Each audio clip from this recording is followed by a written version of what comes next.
Magical hammer restoration. Janakpura नाम के गांव में नितिन, सौरभ, जय नाम की 3 दोस्त रहते थे। वो तीनों पुराने लोहे के सामान को खरीद कर उन्हें रिस्टोरेशन करके फिर से नया बनाते और उन्हें बेच देते थे। एक दिन उनके पास एक बूढ़ा आदमी आकर कहता है, अरे सौरभ बेटा, मैंने सुना है कि गांव के बाहर जो जंगल है वहाँ बहुत सारा लोहे का कबाड़ पड़ा हुआ है। क्यों ना तुम लोग जाकर उस कबाड़ को देख लो, शायद तुम लोगों को किसी काम में आ जाए। धन्यवाद काका, हम जाकर देखते हैं। वो आदमी वहाँ से चला जाता है।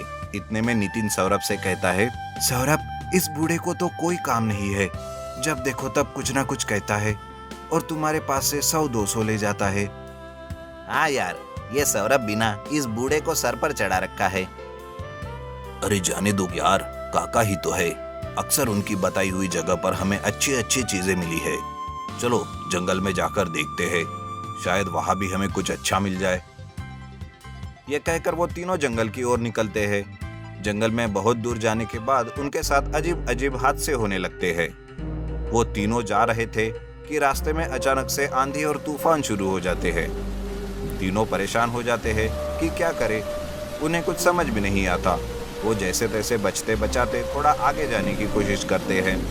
जय कहता है, अरे इतनी तेज धूप में अचानक से ये आंधी और तूफान कैसे आया?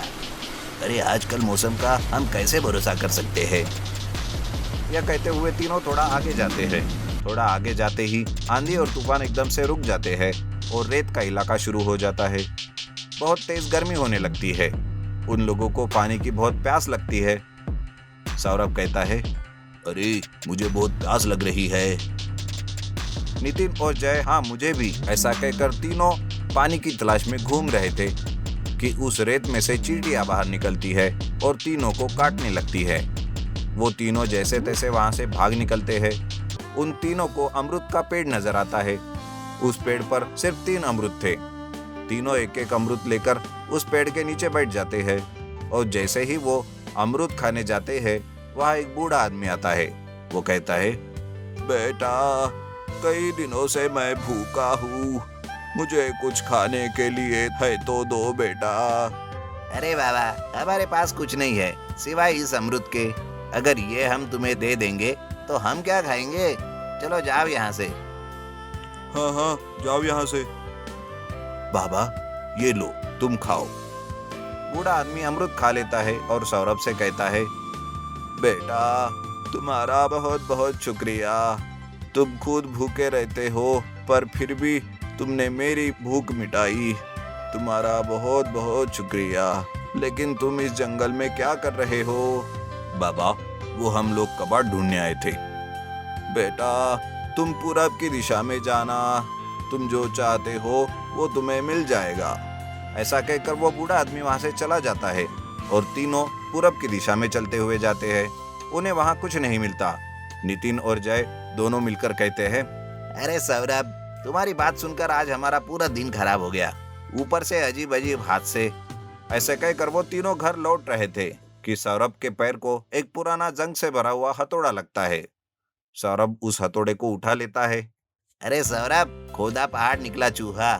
इस जंग से भरे हथौड़े का हम क्या करेंगे? फेंक दो उसे यहीं पर। सौरभ उस हथौड़े को बिना फेंके अपने साथ घर लाता है और उस हथौड़े पर लगे जंग को साफ करता है और फिर से उसे नया बनाता है। सौरभ के हाथ से वो नीचे गिर जाता है और एक डिब्बे पर पड़ता है। वो डिब्बा सोने के डिब्बे में बदल जाता है। यह देख सौरभ आश्चर्यचकित होता है। वो फिर से उस हथौड़े को दूसरे डिब्बे पर मारता है तो दूसरा डिब्बा भी सोने में बदल जाता है। यह देख सौरभ बहुत खुश होता है। यह बात जय और नितिन को पता चलती है और उनके मन में लालच पैदा होता है। जय कहता है, अरे वाह, तो वो जादुई हथौड़ा है। मैं उस हथौड़े को चुराकर अमीर आदमी बन जाऊंगा। यह सोचकर जय सौरभ के हथौड़े को चुपके से चुरा लेता है और सारी चीजों पर हथौड़े से मारने लगता है। इधर नितिन जय से मिलने आता है।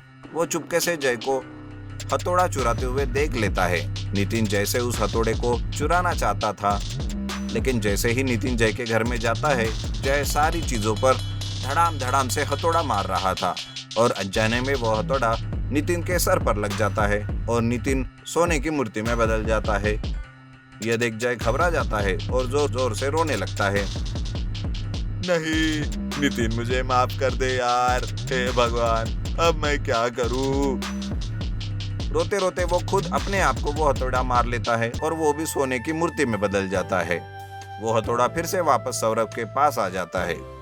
नीति, जो अच्छा सोचते हैं उनका हमेशा अच्छा ही होता है।